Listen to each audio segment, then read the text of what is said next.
सो है gas, welcome back to my two videos. तो इस वीडियो में दोस्तों डिस्कस करने वाले हैं यहाँ पर टाटा मोटर्स लिमिटेड को। दोस्तों आज के दिन टाटा मोटर्स आपको काफ़ी ज़्यादा फोकस में देखने को मिल रही थी। इसके पीछे का सबसे बड़ा रीज़न है कंपनी के अर्निंग्स, जो कि कल के दिन हमें देखने को मिले थे और आज के दिन भी हमें देखने को मिलने वाले हैं। कल के दिन इसका कमर्शियल व्हीकल्स के अर्निंग्स देखे थे और आज के दिन पैसेंजर व्हीकल्स वाले अर्निंग्स हमें देखने को मिलने वाले हैं। अब सबसे इंपॉर्टेंट सवाल यहाँ पर यह है कि पैसेंजर व्हीकल्स वाले जो अर्निंग्स हैं वो हमें कैसे देखने को मिलेंगे, क्योंकि टाटा मोटर्स का जो मैक्सिमम रेवेन्यू है वो पैसेंजर व्हीकल्स वाले बिजनेस से ही जनरेट होता है। कल की बात करें तो कमर्शियल व्हीकल्स वाले बिजनेस ने जो रेवेन्यू रिपोर्ट किया, जो प्रॉफिट रिपोर्ट किया, उससे मार्केट बिल्कुल भी इंप्रेस नहीं हुई। प्रॉफिट तो कंपनी ने रिपोर्ट किया ही नहीं। पिछले साल Q2 में कंपनी ने प्रॉफिट किया था, बट इस बार कंपनी ने लॉस रिपोर्ट किया है। लॉस के नंबर को देखोगे तो 867 करोड़ देखने को मिलेगा। अब इसका रीज़न दिया गया है टाटा कैपिटल का MTM इम्पैक्ट। अब इस चीज़ को मैं समझाऊंगा, बट सबसे इंपॉर्टेंट बात यहाँ पर यह है कि इस वीडियो के थ्रू हम लोग ये जानेंगे कि टाटा मोटर्स के पैसेंजर व्हीकल्स वाले जो बिजनेस है उसकी अर्निंग्स हमें आज के दिन कैसे देखने को मिल सकते हैं, उसकी एस्टिमेट क्या है, क्योंकि जिसका रेवेन्यू ज़्यादा आता है उसी पे मार्केट का ज़्यादा फोकस होता है। इस वजह से इस वीडियो के थ्रू हम लोग एस्टिमेट जानने की कोशिश करेंगे। बट वीडियो को शुरू करने से पहले दोस्तों, अगर आपने अभी तक सेबी रजिस्टर्ड टेलीग्राम चैनल को ज्वाइन नहीं किया है तो उसको जाकर आप ज्वाइन कर लो, लिंक आपको डिस्क्रिप्शन में देखने को मिल जाएगा।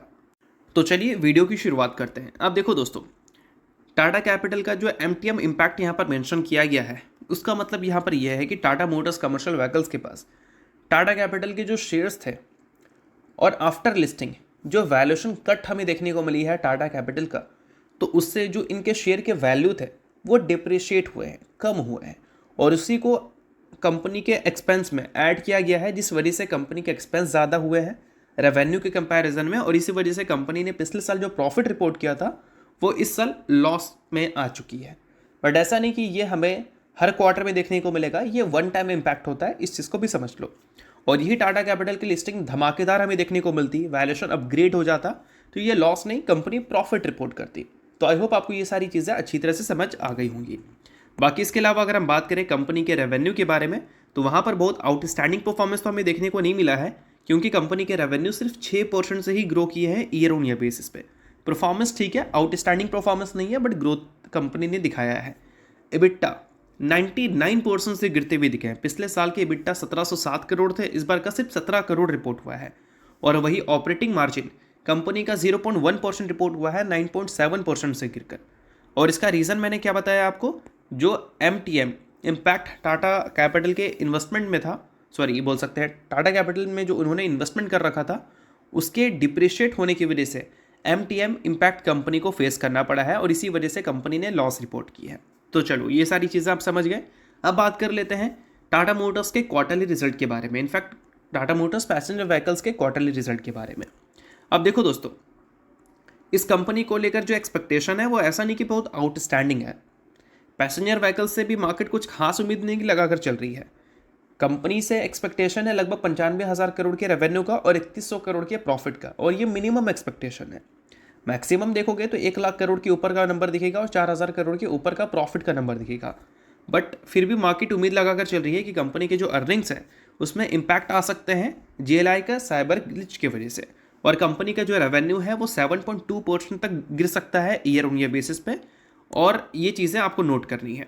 प्रॉफिट की बात करें दोस्तों, तो मैक्सिमम प्रॉफिट एक्सपेक्टेशन कितनी है, 4,401 करोड़, जिसमें ईयर ऑन ईयर बेसिस पे 31% से ज़्यादा की ग्रोथ की उम्मीद है और Q1Q बेसिस पे 12% ग्रोथ की उम्मीद है।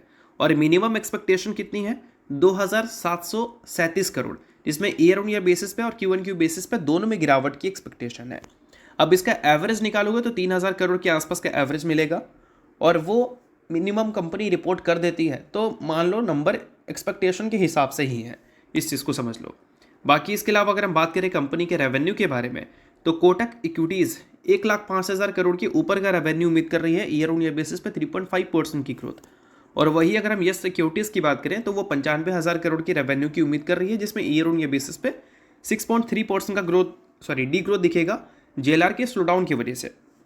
तो इसको भी आप नोट कर लो, मिनिमम तो कंपनी को इतना रिपोर्ट करना है, और 1,05,000 करोड़ के ऊपर नंबर जाता है तो वो एक्सपेक्टेशंस के हिसाब से काफ़ी बेटर होगा।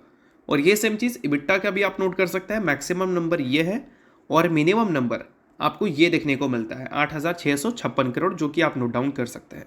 बाकी ये सारी चीज़ें सिर्फ एजुकेशन पर्पज़ के लिए, बाकी जब कंपनी के अर्निंग्स आएंगी तो उसका वीडियो भी आपको मिल जाएगा। तो आई होप आपको ये वीडियो आपको अच्छा लगा होगा। लाइक कीजिए, पहली बार सब्सक्राइब कीजिए। वीडियो के लिए बहुत बहुत शुक्रिया।